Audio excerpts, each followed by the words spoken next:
Hello everyone, in this video I will show you how to fix the Windows host process Rundll32 stopped working error on your computer. First, open Command Prompt as administrator.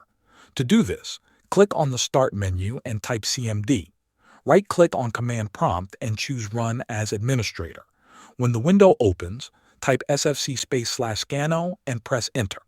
This will scan your system files and repair any damaged or missing files.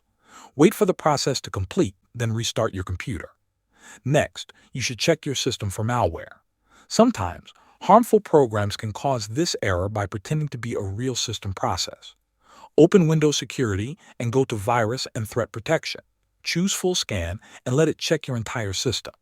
If you use another trusted antivirus software, you can run a full scan there as well. Remove any threats that are found. If the problem started after installing a new program, then that program might be the cause. Open Settings and go to Apps. Find the program you installed recently and uninstall it.